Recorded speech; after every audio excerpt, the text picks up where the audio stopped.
This episode of ACMG Presents Talk Time Live is brought to you in part by Viewfinder's Identity Search and Design. Your choice for web design, graphic design, and all multimedia development needs. Visit VFISAD.com and let us bring your vision to reality. Hey there, this is Kyle Hebert, the voice of Ryu from Street Fighter V. Rise up. The answer lies in the heart of battle. You're listening to ACMG Presents Talk Time Live. Hadouken! It's time for your Talk Time Live exclusive. You are now about to witness the strength of geek knowledge. Ladies and gentlemen, welcome to a very special edition of Talk Time Live exclusive. I am your host, Xavier Josiah. This isn't a new interview by any stretch. This is actually an interview that wasn't on the list of interviews that I uploaded before. This is a archive interview, if you will. The reason why I'm doing this and why I'm doing this on Independence Day is because this interview happened some 4 or 5 years ago on the 4th of July. And happy 4th of July to everybody, by the way. And I decided I wanted to up it now and for you guys to listen to. This is my interview with the one and only Reuben Langdon, the voice. If you don't know the name, you recognize the voice if you're a gamer. He is the voice of Ken Masters from Street Fighter 4 and 5, as well as the voice of Dante from Devil May Cry. So I know you know those names. And this was the very first interview that we had a chance to do. And what was so awesome about it is that, I contacted him and he openly and generously, accepted to do it. This is the first of 3 that we have been able to do. And he chose to want to do it on Independence Day. And I was like, I'm all for it. I'm not doing any barbecuing this year. So it's like, it's all good. And we had a great time talking about it, so much so that he ended up returning 2 more times over, and each one of them are significantly different. This one just talks about his work on Street Fighter, his work on Scott Pilgrim versus the World. Yes, by the way, if you love that movie, if you know the scene where all the stunt crew is there, with Lucas Lee, he's stuntman number 1. So we talk about that as well and just have a lot of fun. He's just one of the most genuinely nice guys that I ever had the chance to talk to. One of many that I had the chance to talk to on here. So this is now officially added on to the podcast list with the new one. And what happened basically is that I transitioned from an old provider to a new provider. And for some reason, the RSS feed did not get every file. Thank goodness I have backup files of every interview I've ever done. So that's not an issue, but just not all of them made it in. And there's probably some more that I'm going to be able to, upload too, and as the time goes by too. So all of the interviews will initially be up soon. So, but nonetheless, go out of your way to check this out, and as well as the other ones too, because we talk about the other ones. His work on Marvel vs. Capcom Infinite was the second interview.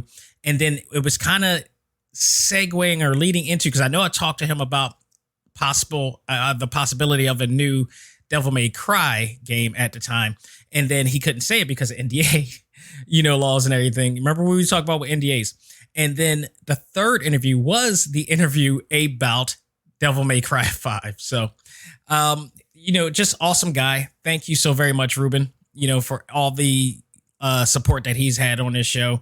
And here it is. So now you get to hear it. And now you'll be able to find it on Talk Time Live exclusive all the time. All you got to do to listen to this and every other interview that we have, just go to the search engine on the podcast page of talktimelive.com, which is right above every single latest episode. And just type in TTL exclusive. You'll find that and find much, much more. So folks, without further ado, here is the first of 3 interviews with the one and only Reuben Langdon. Here comes a new challenger. Time for your Talk Time Live exclusive. Ladies and gentlemen, happy Independence Day. On the line with me right now is a gentleman who is countless work in both video games and in Hollywood. He is the voice of Ken Masters and Dante from Devil May Cry. He also has done a lot of stunt work, according to Kyle Habert, and many video games and movies, including one of my favorite movies of all time, and that's Scott Pilgrim versus the World, and we're going to talk about that too. Ladies and gentlemen, I give you Reuben Langdon. How you doing, good sir? Oh, good. Thanks for having me. Appreciate it. No problem. Yeah, just before we go, were you the guy at the very front next to Michael Cera on that clip? And Scott Pilgrim? And Scott Pilgrim. I was stunt double number one for, or the first stunt double for that. There was a stunt double scene. Right. I remember vaguely with that scene with Chris Evans. Yes, Chris Evans. Exactly. I was his part of his stunt team, I guess. But I also did. So initially for the film, we did some test work to sort of pitch. Worked with Edgar Wright and Brad Allen, the stunt coordinator, and we were doing. I was brought on board to help with the pitch package to Universal. It was sort of. Oh, wow. Like they had sort of greenlit it already, but because Edgar had all this experimental camera work that he wanted to do and different techniques and things he wanted to implement into the film to make it look the way it looked, Universal was like, okay, we'll give you a couple of days to shoot. And this was before they had fully locked in Michael Cera. So, so I got to be Scott Pilgrim for 2 days. How cool. It was very cool. I knew it was just a test, and I knew never in a million years I'd ever be Scott Pilgrim. But it was fun to get in the outfit, and I was reading the comics at the time, and the comics was great. Yeah, and I was instantly a huge fan, and then later, because the whole thing was shot in Canada, and because of Canada's strict rules for employment rules, right. Basically, they were trying to get me on board as a stunt player and on the stunt team, but they, unless you were a stunt double, and I wasn't Michael Cera's double in the film, it was somebody else. Gotcha. And they were trying to get, unless you're a specific stunt double or have a specific stunt position, the Canadian law won't let performers from the States go up there just to be. Yeah, I've heard many things about that. Not only just from the industry that you work in, but other industries as well. Yeah, they're really, really strict. It's super strict. I mean, it's strict the other way around too. So it is what it is. But so basically, Edgar basically wrote me in that part and said, no, this is the guy, and this is a part, and we're going to give him this, and he's so they brought me back up to in the film as the stunt double guy for Chris Evans. Right. So it was, I got to be on the film just for a couple weeks, but that couple weeks was a dear experience, and it was a lot of fun, and yeah. And something in a movie that, still to this day, up until at least Ant-Man, that we haven't seen much of in that style. And I will always love that. That's one of my top favorite, comic book installments of a movie ever. Yeah. He really honored the comics, and page from page, word from word. Edgar is, it's a shame that he left Ant-Man. It would have been a very different film, I think. Yeah. It turned out pretty good, considering all the stuff that was going on. Right.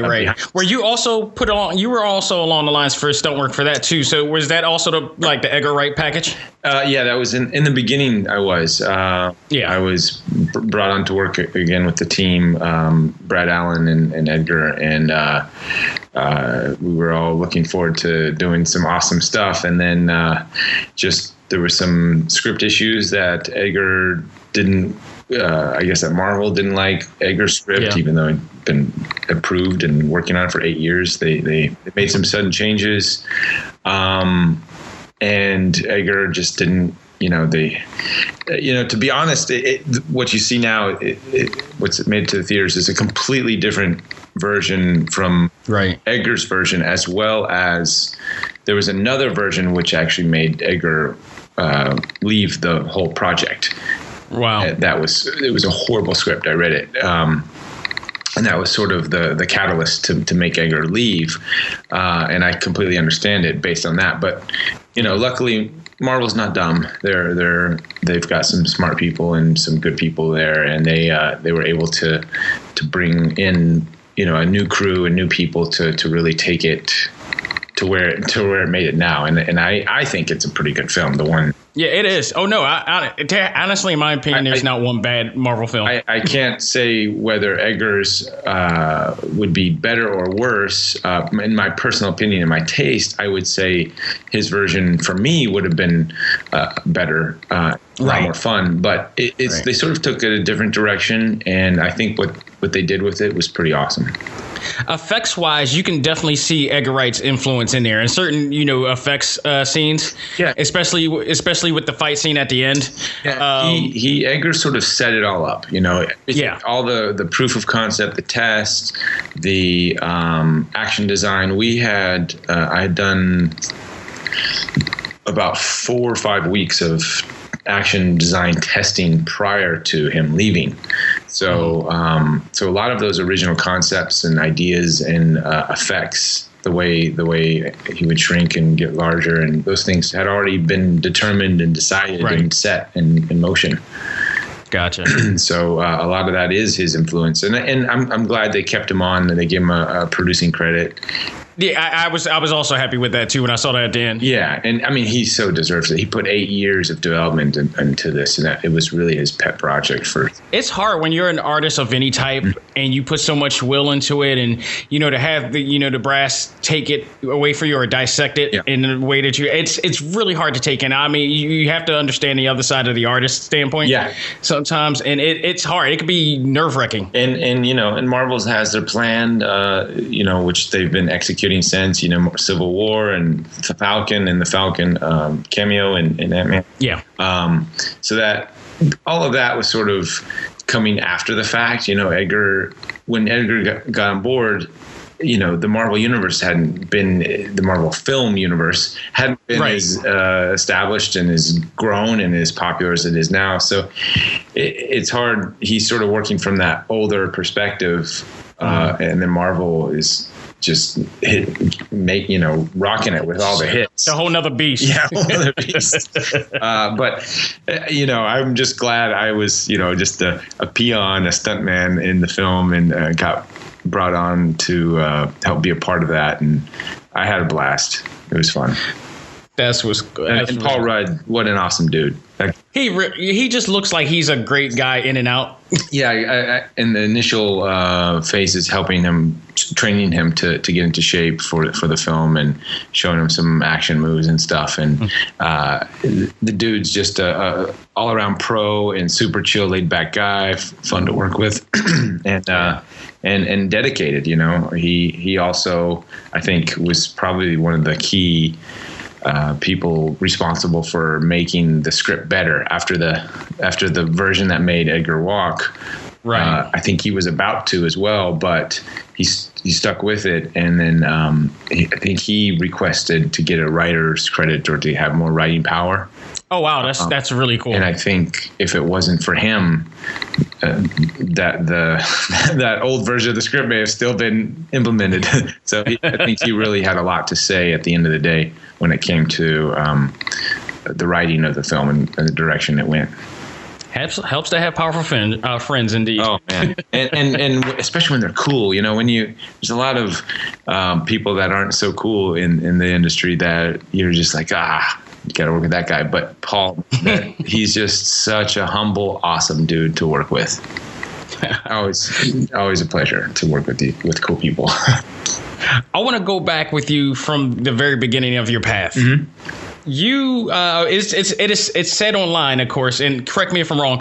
Is it true that your first acting gig was the Super Sentai series B Fighter Kobuto? Yes, it is. Yeah, which is also known as, for those who don't know it, as Battleborgs in the U.S. One of Saban's many takeaways from Japan. Yeah, Beetleborgs, I think. Beetleborgs, yeah. Which I still have yet to see a single episode of the American version? Yeah, and from what I've told, I'm not missing any. Now, between you and me, okay, I mean, and our listeners, I never liked any of the Saban versions. Mm-hmm. I came in to tape trading time era.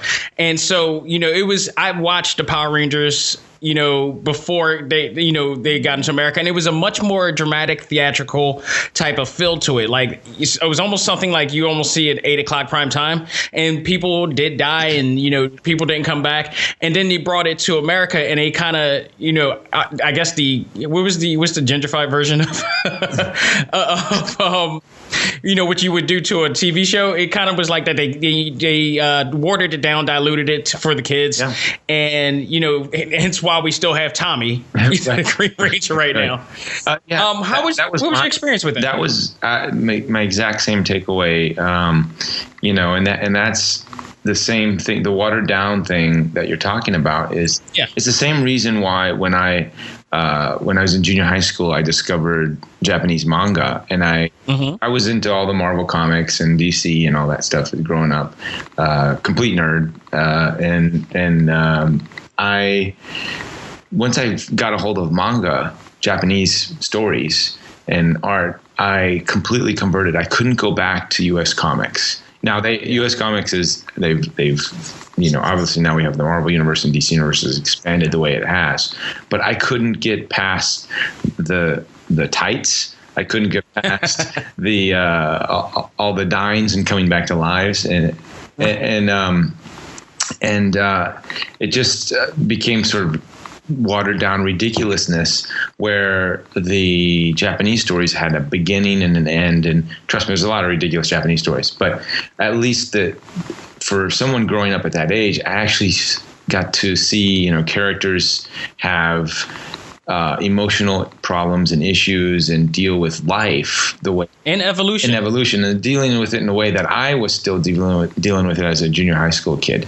And and all these superheroes, to me at that time, again, there's been a major evolution. We're talking, 30 years ago.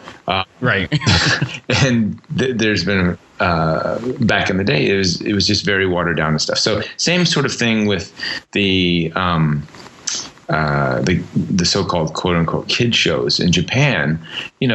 They don't water them down as much in the sense that, they make them for kids and adults. And adults to be able to comprehend what is good and what is bad, and be able to bring it into the kid. That's the way I always saw it. Yeah, and kids in Japan are, there's this whole idea that we have in the States that about violent TV shows and doing all this stuff, and I agree, there is definitely something to that, and to me, it's senseless violence. If you can explain violence in a show, and if there's a violent sort of somebody dies or something happens, and if you actually make sense of it in a way that's going to give an emotional response, then you're now being responsible with your storytelling. You're being responsible with your violence.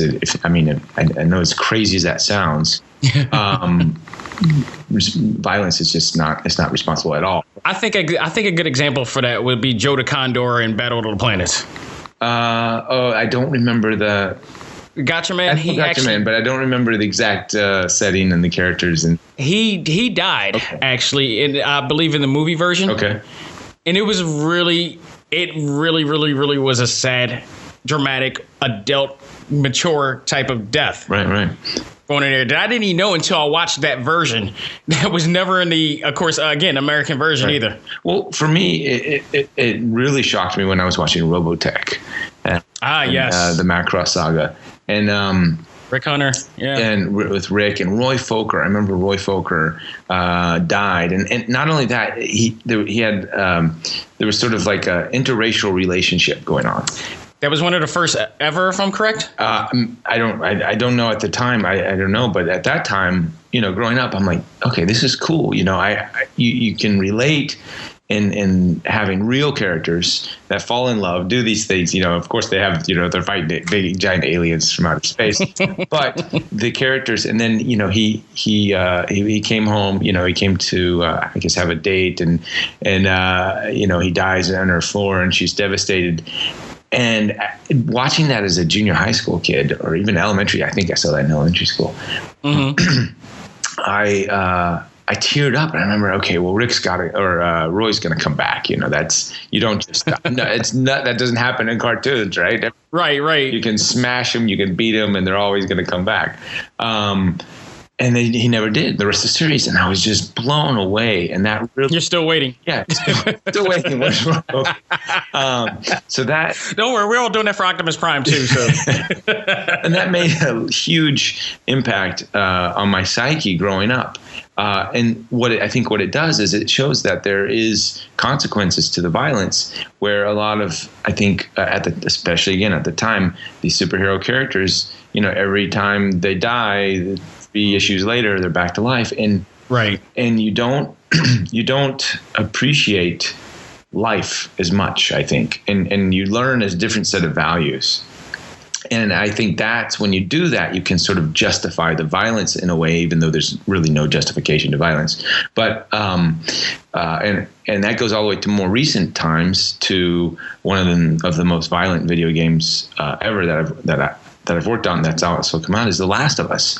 And and I think I have the same sort of conversation. I bring it into the conversation because I have this conversation around that a lot, and violence in video games. And I think violence in video games, yes, there's way too much of it. Every video game, the goal is to blow up the bad guy and destroy it. But at least in The Last of Us, you have a set and a setting. You have characters with real human emotions that are surviving, and there is, again, consequences to your actions. And there's too many of our storytelling in our storytelling world with everything, with all the media, that we don't have that anymore. And I think these stories that sort of focus on this consequences to our actions type emotions and deal with the emotions with that are just way more connected to the human psyche. And then that's why they are what they are. That's why we're able to sort of get into them more, and they're more successful. So all you game makers, comic writers, and everything, just be more human. And speaking of that, it reminds me. Have you ever watched Neon Genesis Evangelion? Oh yeah, very much so. One of my top greatest animes of all time, because of that aspect that you just mentioned right there, and how they delve into the psyche of kids. And by the end of that series, it really put a perspective in me, and it actually was a life lesson. Absolutely, absolutely, and that's that's one of the things I appreciate out of the Japanese storytellings with comics and manga and everything, is because it's not so watered down. Yeah, they have all the cool stuff, but somehow in America, as we become adults, we think, and again, this is phasing away. Marvel's doing a great job with this. But we're thinking, oh, it's superheroes. Oh, it's got to be this. It's got to be that. And no, you can't have seriousness. And the kids will only like it if it's this. And that's the same with the Power Rangers being watered down, and Beetleborg and all these other shows that that the parents decide what the kids should and should not like. And then obviously the kids are like, well, I'd rather watch the Japanese version because it doesn't have all the cool stuff cut out of it. It doesn't lie to you. Yeah, exactly. So sort of go on that rant there about all that. It was a great rant.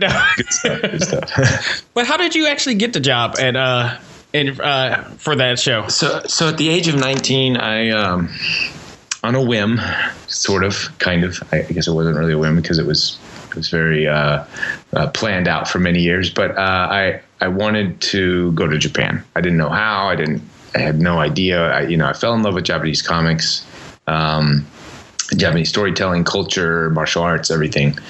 Right. And at the age of 19, I bought a plane ticket and I just went. Wow. And then I had no game plan, really. Got off the plane and was like, oh, I'm here. Now what do I do? I'm taking notes as you say this because I plan to do the same thing. Well, it was back in, the 90s. Things have changed. But Oh yeah. At least now the signs are in English. So at that time, not all the, I went down to the train station and saw the Japanese kanji. I'm like, my jaw dropped. I'm like, okay. Went back up to the airport, and I think I slept in the airport for a day, just trying to figure it all out. And then, so anyways, I got there, and then, you have to make a living, and then you sort of figure out things. And then I found out that it was sort of towards the end of the bubble, or at the bubble had already burst, so to say, for the Japanese economy. And but they still, to a certain extent, were looking for foreigners to be in catalogs, modeling things, and the occasional commercials. And so I went and registered with some agencies. They had some local agencies that sort of helped facilitate those jobs and called me up for auditions. And then I got a call I started doing the modeling thing to help pay the bills a little bit, doing just random extras and modeling for catalogs and just random stuff. And then I got a call to go to an audition for the B Fighter stuff. And at the time I had just gotten into really finding my interest, and I really love Jackie Chan and cinema.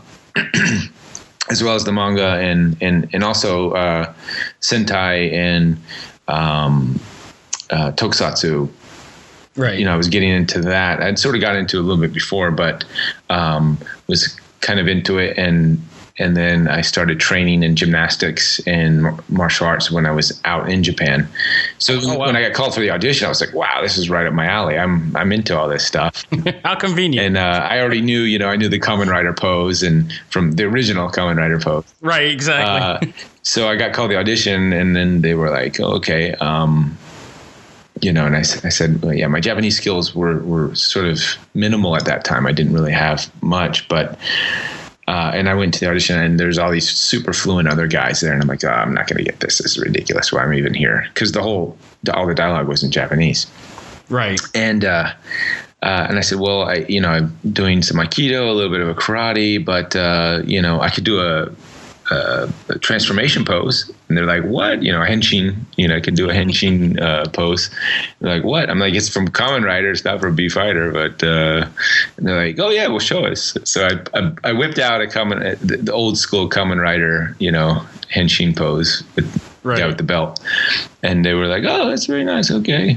But, and then I left and didn't think anything of it because, again, the whole thing was all in Japanese, and my Japanese was pretty weak sauce at the time. And then I got a call back, and I was like, oh, wow, interesting. So I went back to the callback, and then it was just me and two other guys, and both of the other guys were half Japanese. Mm-hmm. So I thought, oh, okay, they're obviously looking for a certain level of fluency here. Once again, language is going to be the barrier. And then they gave me dialogue on the spot with really no time to break it down and learn it. So I had a rough time with it.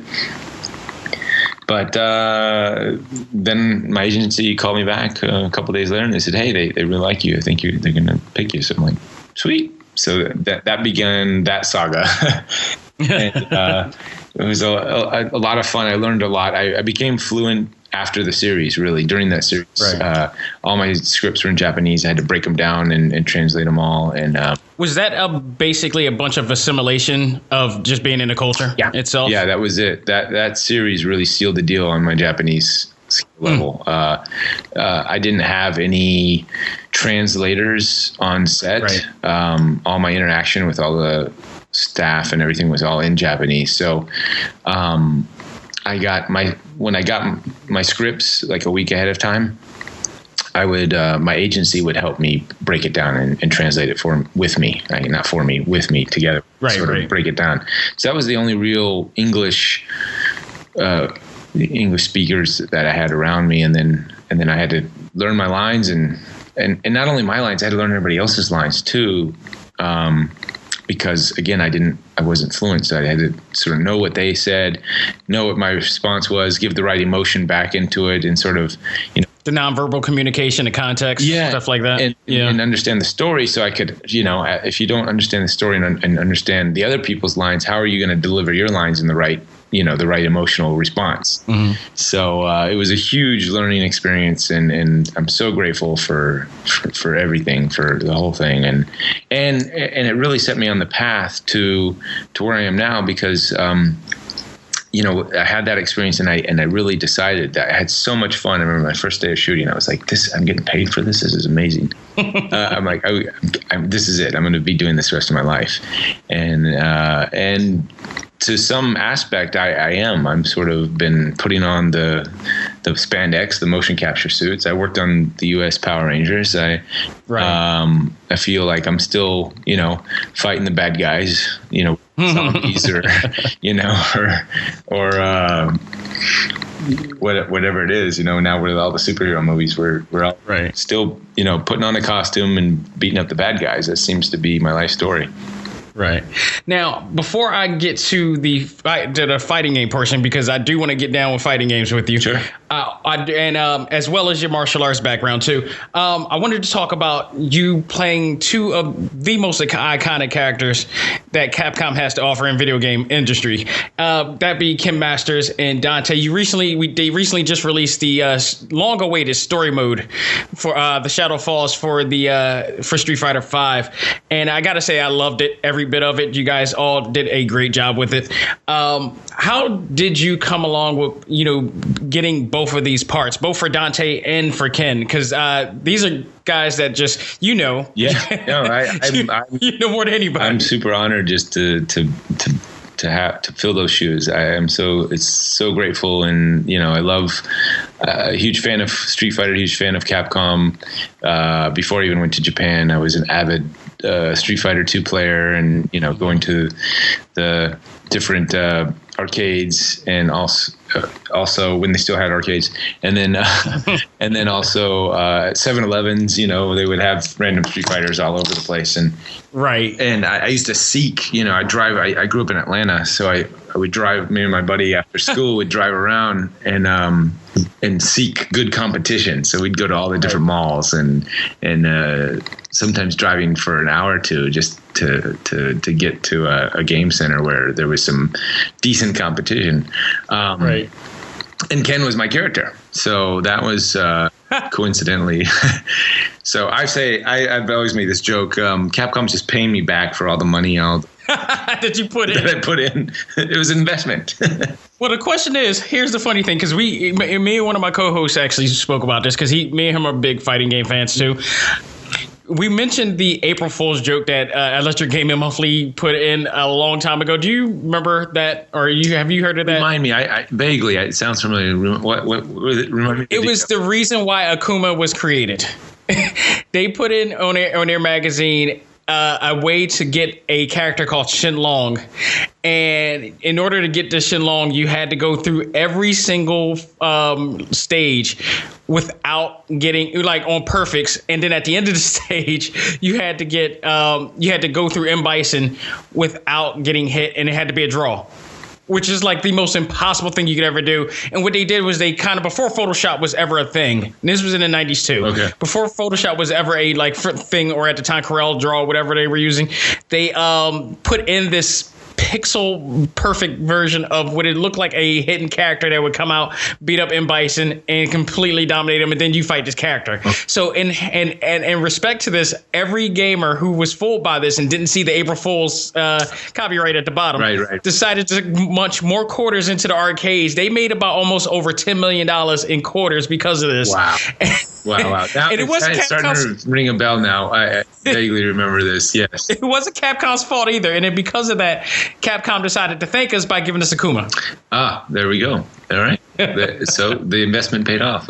It paid off. It really did. Thank you, EGM, to this day.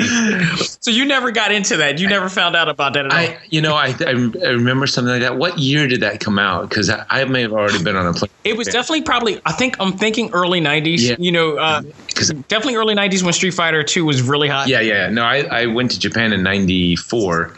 So it might have been right on that cusp. It was right on that cusp. Yeah, exactly. Matter of fact, guaranteed, here's the deal. When you get the chance, if you remember, Google EGM April Fool's joke. Right.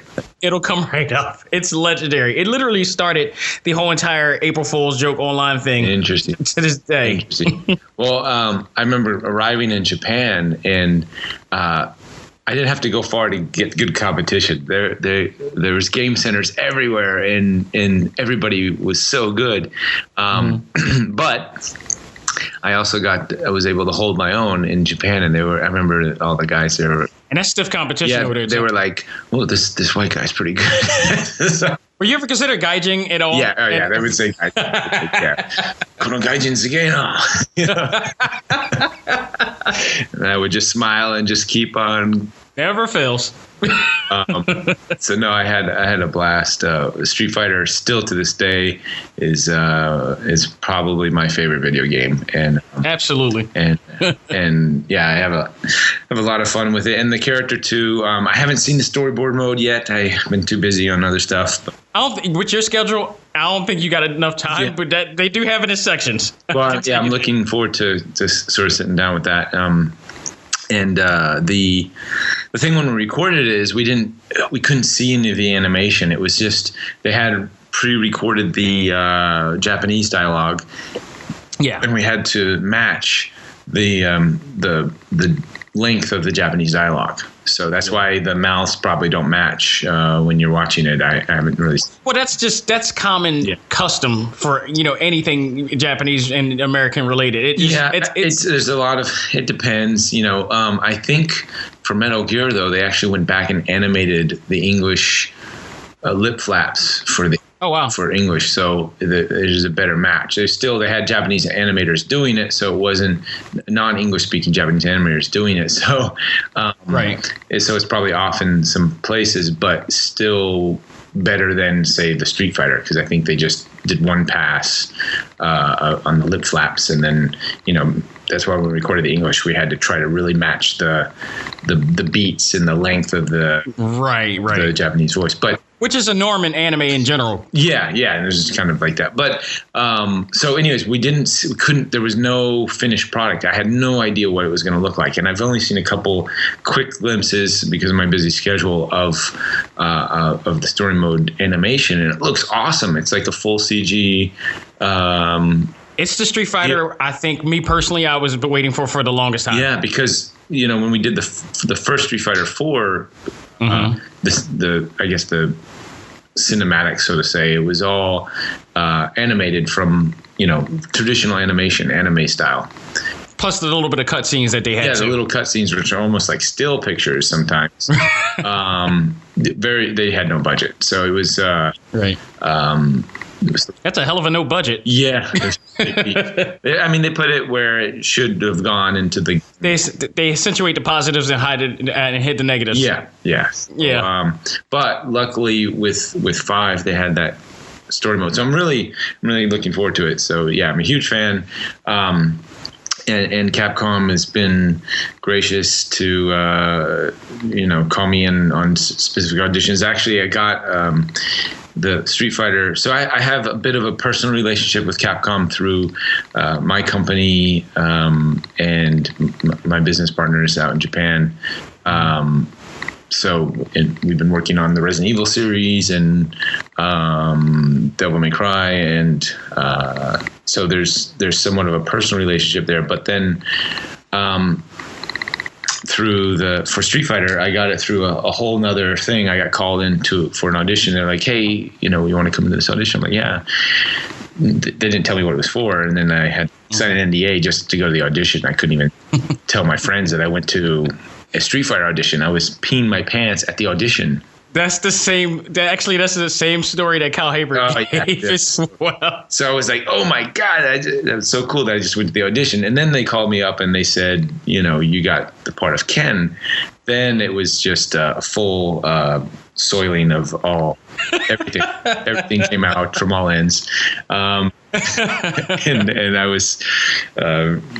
Super excited, and then the series they continue to keep making more, and it's fun. you go back for a couple recordings here and there for these other versions, and it's the gift that keeps on giving. That's all I can say. Not only that, but you also, like Kyle made a cameo on Wreck-It Ralph. How was that? That was super cool. That was I wish I got to be in the booth with Kyle. I would always see him literally, like, the dialogue in the game or in the film. Yeah. It's like, what's up? That'd be us passing in the hallway. Like, I'd be either, because they called us in a few times to re-record things that have different ideas, and we'd come past each other in the hallway. What's up? Yeah. And just get the fist pump like you would on a game. Exactly. That's pretty much what we're doing. So it was fun, and again, like I said, the gift that keeps on giving. So aside from the and by the way, the Dante role, how did you end up getting that real quick? Yeah, Dante. So way back in the day, my company was and my business partner out in Japan, Takuya. We were pitching to Capcom. We were pitching to a lot of game companies, but we sort of had an in at Capcom that if they were going to do cutscene cinematics for games like Resident Evil, then instead of hiring Japanese actors and then dubbing them into English, that they should hire American or Western native English speaking actors to do the movements, because I actually did my first motion capture gig ever was Resident Evil Code Veronica. I was the role. Oh wow! Role of Chris Redfield. Yeah. And that was late 90s, and so I was the only English speaker, and then the final product was going to be English. So they had English scripts already, right. But everybody else was doing all their dialogue in Japanese. And they told, and I said, it was just so weird. And they told me, they said, no, Reuben, we want you to do your dialogue in English. And I said, yeah, but how are they going to know? And how is this going to work? And it was just really, you seem a bit old school. Do you ever remember this live action movie called Gunhead? Yes. Oh, you do? Awesome. Yeah. Damn it. I was hoping you said, I was saying like, no, I don't recognize that. I'm not old. We're on the same page. Damn it. Yes, I did. So it was based on a Japanese manga series, it was a very short series, or maybe. Gunhead. Oh my God. I do remember that. So this live action film, and they cast a couple of characters. So I think they cast a black guy and a white girl, but I think they cast them out of Japan, so they weren't like real famous actors or anything. And then they had the rest of the cast was Japanese, but in the movie, the Americans would speak English, and then the Japanese would speak Japanese, and then they pretended that they knew what each other was saying, and it was just the most awkward, weird feeling when you watch this. You're like, well, how does she know what he's saying, and how does she know what they're saying? This is just wrong. So I had a Gunhead moment doing Resident Evil Code Veronica, and where I was speaking English and everybody else was speaking Japanese. I was like, this is just so awkward. It's so weird. Just me performing it. And so anyways, we went back to Capcom and we said, hey, I had already moved back to the States by this time and was working on Power Rangers and sort of getting established in Hollywood and doing stunts and stuff. And we sort of said, hey, Capcom, it wouldn't cost you that much for us to do a casting in America and bring actors out to Japan and just put them up for the duration of the motion capture sequences, and right, and you'll get a much better sort of match to body movement to voice, and maybe what if we pitch doing finding actors who could do it all. Full performance capture is what we were. They didn't have the technology back then to do facial capture, or the studio sound quality wasn't good enough to do the sound as well. Right. But we sort of pitched the idea of full performance capture, having one actor do the capture and do the voice, and Capcom was like, yeah, that makes a lot of sense. So we did a test with Resident Evil Outbreak. It was some reshoots actually that they needed to do. And we did a casting session in the States, and we brought the actors out, and they really liked the result. And then Outbreak 2 came along. We did that. And then they said, well, we've got this other, we're sort of thinking about redoing this franchise, Devil May Cry. 1 was successful, 2, we had to rush and do it, but we really want to take our time and sort of reboot the series with 3. And they came to us again, and they were like, "Can we do that casting thing you guys are doing?" And like, yeah, let's do it. So I was in charge of casting Devil May Cry, and then of course I threw myself in there. I'm like, well, this is Dante. Why not? So I auditioned for the role of Dante. And Virgil, actually. And I brought in like Dan Southworth, and had Johnny Bosch actually come in and audition for Dante as well. Back in the day before he got the role of Nero. Oh, wow. Yeah, I forgot about that. Devil May Cry 3. I mean, not 3. 4. It was 4, wasn't it? Yeah. So 4. That was actually one of my favorite ones too. And and then I had guys. So I brought in a lot of the Power Rangers because that's who I was working with, and we needed sort of actors who could be more physical and could handle the physical demands that the motion capture and this action heavy game had. So and I sort of didn't do a full big open casting. Because we wanted myself and the company were still kind of new. We didn't want to bring anybody over to Japan who we didn't know. We wanted to make sure that everybody whoever got the part was going to sort of at least. They were battle tested and knew they were going to be able to handle, foreign culture, being in an environment and all this. So I kept it, pretty intimate and brought in mostly ex-Power Rangers. and hey, whatever works. Hey, and yeah, and it did. And it worked. Yeah, it worked fabulous. I mean, all the scenes in DMC4 is phenomenal. I mean, it is one of my favorites out of the bunch. And I actually I bought the remaster version for the PlayStation 4 too. Nice. Yeah, and it seemed to do really well. I heard that it did better numbers than the original or the reboot, the DMC. Wait. What is your feelings about that one? Well, it's not me, so it sucks. I'm just kidding. I mean, I liked it, but it was like, I think it was kind of like what I saw out of the Amazing Spider-Man 1 and 2, and it was like, all right, this is all right, but why?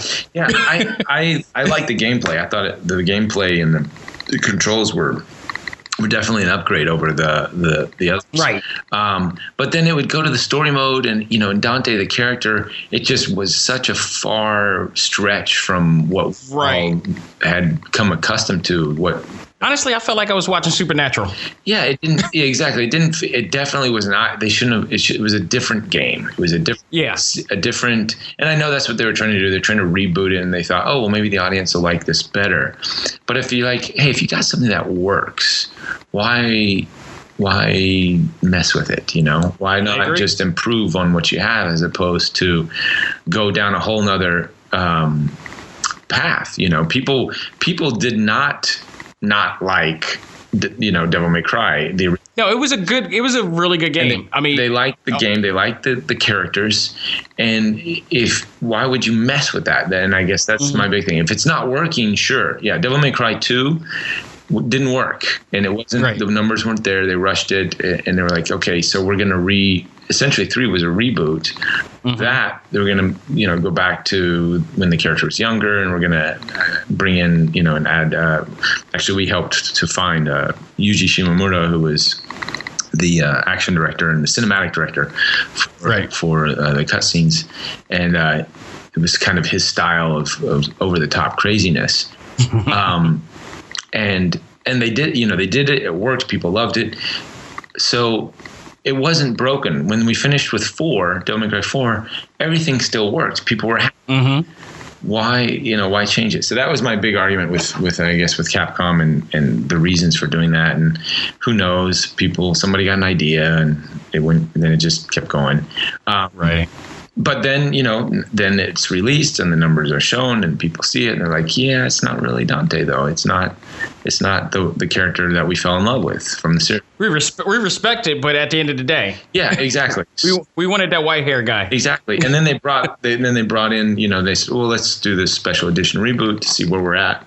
And the numbers are insane. So it's like, right. Okay, that goes to show that there's still a love for this character. So at this time, have you heard any gripes about possibly bringing him back in some form or fashion? Only rumors, only from what, it's been a while. Ishino-san, I remember, came out in some interview way back and said, they were thinking about it or talking about it. And I don't know if he's on another project these days or what's going on. I haven't been in touch with him personally. So I don't know. You would think that they're going to learn, that those guys would learn the lesson and do something. But, I know the more of the personal connections I have at Capcom, they're more in the Resident Evil franchise. Right. So if there is something cooking, a lot of times those guys, it's very compartmentalized over there. It's like the NSA or FBI, and nobody talks to anybody. And so one project to the next, I don't have any insights on anything. I'm sorry. No, that's fine. Going back to the fighting game portion, Street Fighter was your best. Did you ever play any other of the titles that ever came out? Anything from SNK and all that stuff, or any of the other Capcom fighters? I gave Mortal Kombat a try, and it just didn't have the feel, and it felt, there were some fun things in there, the whole finish him stuff and all that. Yeah. But I just couldn't get into it. It didn't flow. There's always two religions to everything, and when it comes to fighting games, it's one or that. It didn't flow. It doesn't have the flow. It's very, to me, it's very counterintuitive. I guess once you get into Street Fighters as well. I did play some of the SNK games. I remember the Neo Geo at the time was making its rounds. Going to what was that? What was the name of that? That store that used to sell all the video games. What, in Japan? No, in the States you'd have it at the malls. It was called GameStop, or are you talking before GameStop? EB Games? Yeah, before GameStop. There was Was it Electric Boutique? No, before that. I don't know. Maybe it was just my area. Funkoland? No. It was some. All right, I'm out of. It was like, I don't want to say like Fisher's or something like that. It was some kind of. I forgot the name of it. All right, if any of our listeners are listening to this right now and that sounds familiar, let me know. It's not Fisher's. It's something like, some like dude's name or something. I don't know. It's weird. It was very, it was. Are you sure that was a game store? Yeah, it was a game store. It was a game store. And it was always right across from the gold mine, or from the gold mine. You remember that arcade in the? That I don't. It wasn't one around my area. Okay, but I am familiar with that franchise. Say it again. What part of the country did you grow up in? I'm in Philadelphia right now, so that's the whole East Coast realm. Yeah. Atlanta's east, southeast, so. I believe there was some down in that region. Yeah, I'll remember it. It's just slipped my mind. I'll remember the But anyways, so they used to sell the Neo Geos for like $200, $300, right? The system. It was insanely expensive at the time. No, it was actually $600. $600. And the games were the games were about $300. Yeah, and I would just drool and just think, one day I'll. And the cards. You know what? I used to love the Japanese commercials for those. Oh, I hadn't seen them. They were epic, man. They made you really, really want this expensive cartridge. I'm gonna have to go online later and check that out. Check some YouTube clips. But as a stuntman, when did your love for stunts come about? When did you begin that? Well, when I did Beef Fighter, I saw the biggest thing I lacked was my physical ability. And even though I'd been doing martial arts and stuff, I fell in love with Jackie Chan in high school. Yeah. And I saw on the show, that to get to that level, to be the Jackie Chan level, I had so far to go. And I would see these stuntmen, and I'd see them in the suit actors, and I would see them do the acting, and they were really good. Some of the guys were Jackie Chan level quality, where they would act, and then they would do their moves, and they would throw some dialogue. It was just a lot of, and I was like, that's what I want. I want to get to that level where I can just be like them. be like Jackie Chan. Which means a lot of injuries will come. Yeah, at that time you're just going for it. You don't think about all the injuries. And you're young too. Yeah. So luckily in Japan at the time, and still to this day, they have what I guess the best definition is called action schools, where they actually teach you how to do martial arts, acting, and sword fighting, and sort of everything in one. And it's sort of the martial arts fighting is very close to sort of Asian Hong Kong style fighting. So you do the reactions, you do the over the top reactions, Hong Kong twists and all these crazy reactions. Some wire work was trained, but mostly it was about acting in a fight scene. It's its own specific type of acting. You don't just there's a lot of timing and distance, and specific moves have to be thrown a certain way, and there's schools out there in Japan that actually teach all this stuff. Unfortunately, in the States, we're very limited to that kind of teaching. Most of the people here get good just by going out and shooting their own stuff, and seeing what works, and I should emphasize this, or I need to put more energy in this area. So I was very fortunate to have that experience and to be exposed to that. And when I started working on the series, there's a Japan Action Club, which I think is now Japan Action Enterprises, Chiba Shinchi, or Sonny Chiba's school. Basically, he started it. And then all of the guys who were performing in the suits would train there on Tuesdays and Thursdays. And they'd invite me to training. So I was like, yeah, I love it. Why not? I was loving the training, and I was loving the new skills that I was getting from pursuing that more than actual acting, and more than pursuing acting in Japan. It was just, felt like I was going through fighting an uphill battle just because of the roles. There just wasn't any roles. After B-Fighter, there literally was no for years, there was, other than the commercials, back to doing commercials and catalog stuff. And there was nothing juicy role-wise for me to even seek to do. Stunt-wise, too, there wasn't really a need for a white guy stuntman, but I still was getting a lot of the skills that I knew that I needed. And then I moved to Hong Kong.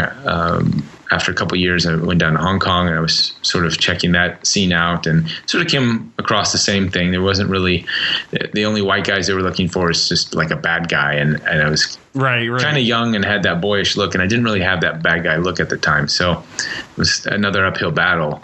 And then I kept hearing that, Power Rangers was going on in the States, and I should probably go check that out. And so that was sort of I got that training in Japan, and a little bit of practice to implement that training in Hong Kong.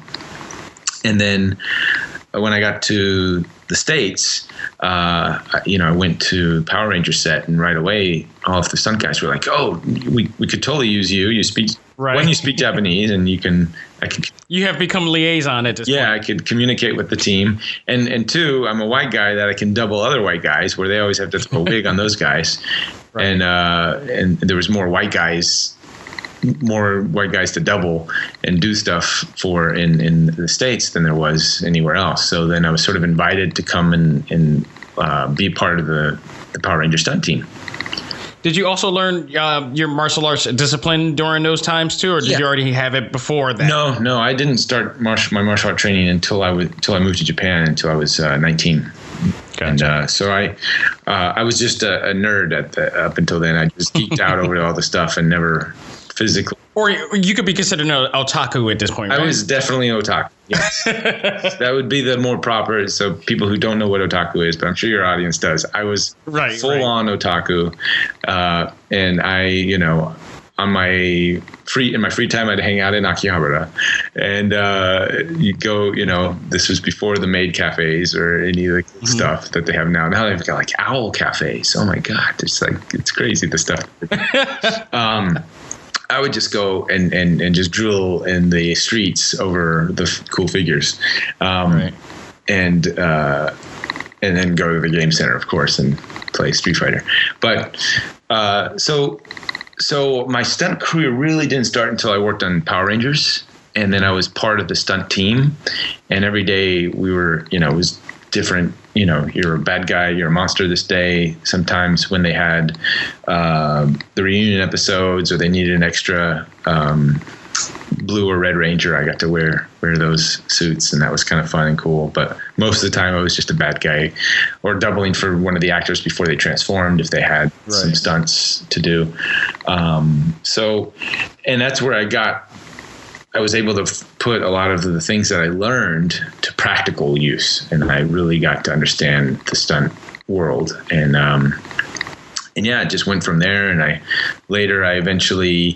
still had one foot in Japan, another foot in Hong Kong, and living and working in LA on Power Rangers. I would get the calls from, I got the call to go work with Jackie Chan on the Medallion.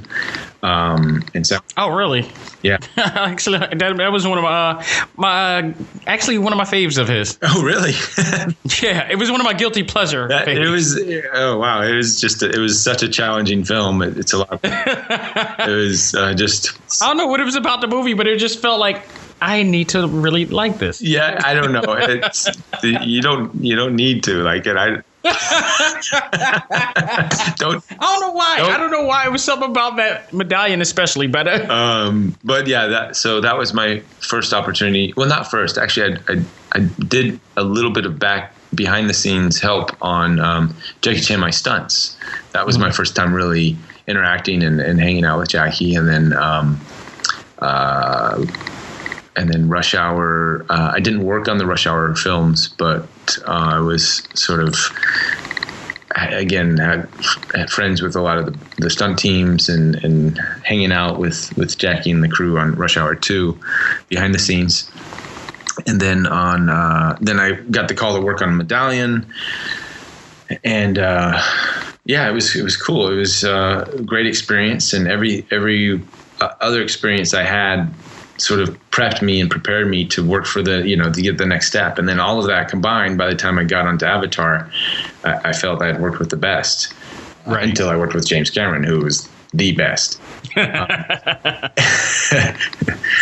Just when you think you're at that level. Just when you think at that level, you're like, wow, you're bringing it to a whole nother level of professionalism and just demanding, everything that I had been prepped for. If I hadn't have worked with Sammo Hung and Jackie Chan, I probably would have not lasted a day with James Cameron. It's funny because, when you're interviewing Kyle, he mentioned you. Oh, okay. And he was like, I wish just once that I can do, a stunt like you did. I understand why now.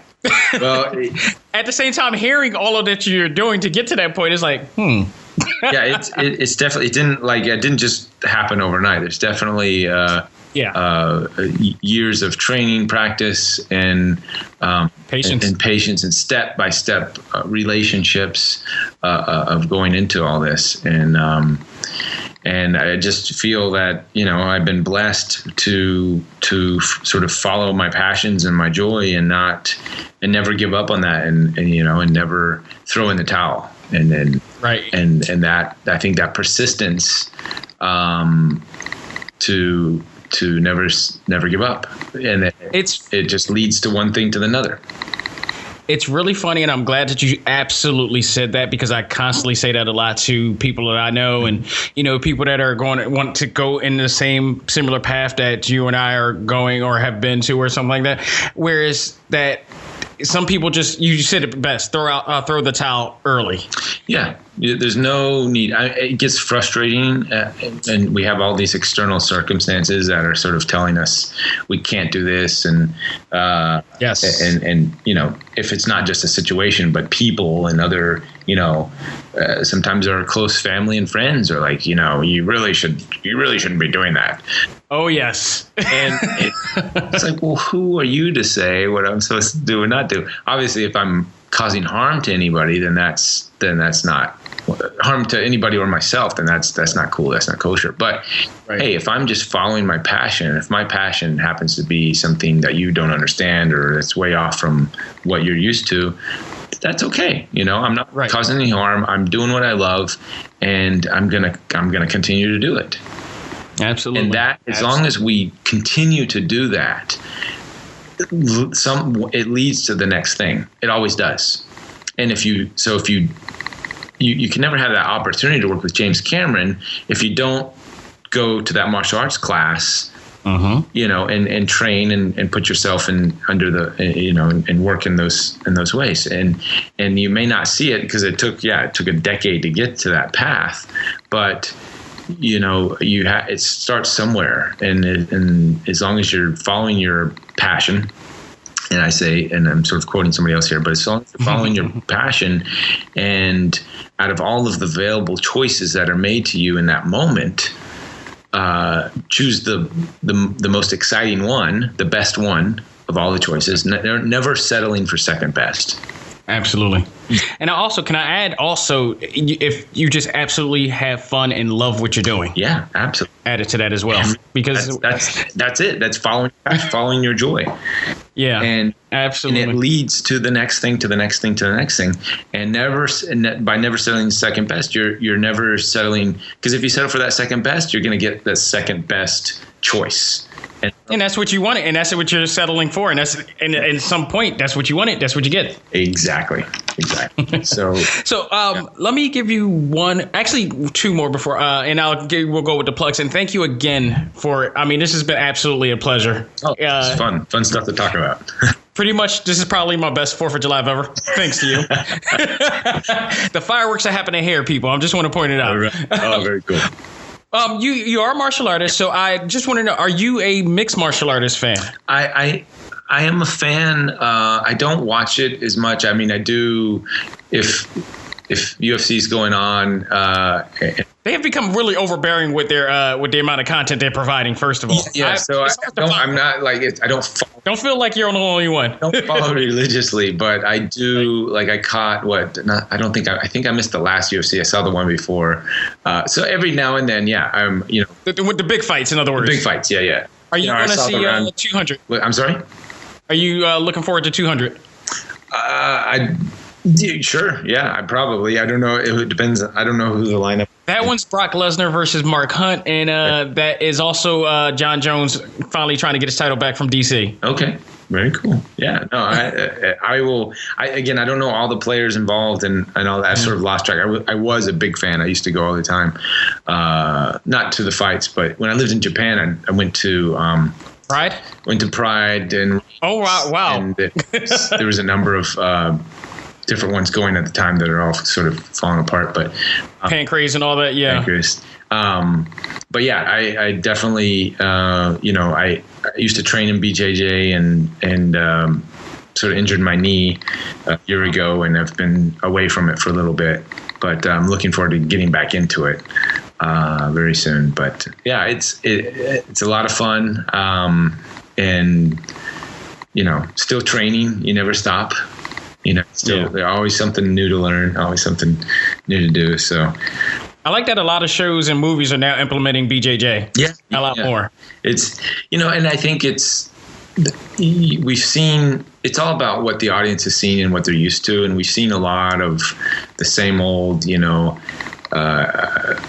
I remember Hong Kong action was sort of like the thing, and it was the common choreography. Yeah, then the Power Ranger action, and then and now we're seeing some cool modified BJJ moves that grappling and such. Yeah, that are sort of like implementing locks and throws and arm bars and those kinds of things. I think it's being a little overdone, personally, to my taste. Oversaturated. Now it's like every actress is jumping on the guy's head and down and throwing an armbar. Who would you be referring to? Yes. Just any movie you have with a girl fighting a guy, she's gonna jump on him and bring him down with an armbar. That's a Marvel signature right at this point. They're okay because they can sort of, I think they probably started the trend, but then it seeps over to the TV shows and everything else. Yeah. Agreed. But that happens with that happened when we saw, the first Hong Kong spin, or the aerial twist or something, whatever it is. It's always, but it's fun to see the development of fight choreography and its evolution and where it's all going and how, that's sort of my business is doing these moves and doing them on the big screen. So it's nice to see how the evolution with the popularity of UFC and these types of moves. I think it's really it's brought the everybody was going Hong Kong crazy with all the wires and going flying and everything, and now it's sort of grounded it down a little bit. Right. And we're like, oh wait, not everybody has to fly in a wire, or we can use wires in a subtle way, which is how I really respect. Kind of what they're doing now, right? Yeah, and that's what I think the evolution has gone to that, and I've really respected Jackie all these years because he uses wires all the time, but in a very subtle way, so they're not crouching tiger, flying dragon. Right, which was the epitome of it all at that point. That was the prime.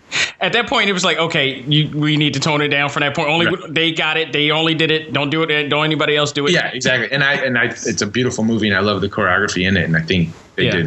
Wu Ping is the master and did an amazing job. But it seemed like then everybody was flying in the TV cop series, whatever the trendy cop series was. Now you have some girl flying through the air to tackle the guy. I'm like, wait a minute.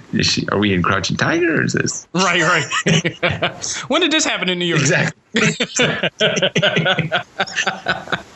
One last question, and then I could go to the plugs again. And I'm going to put you to the test right now. We usually have one of my co-hosts, Andre Stokes, does what is called ACMG debates on our Facebook page. So I'm going to do this to you, and forgive me. If you act, you produce, and you do your own stunts, which one, if you had to choose one, would you prefer? Acting, say the list again. Acting, producing, and your own stunts, and doing the stunt work. Okay. You only had to choose one. Which one would it be? I would say acting. Okay. And basically because safer. When you act, you're sort of doing all of those other things anyways. Right. Because you get a hold of a character, and then you're sort of embodying that character, and you're producing a character now. You're producing all the aspects of it. You're giving them a background. You're doing all that.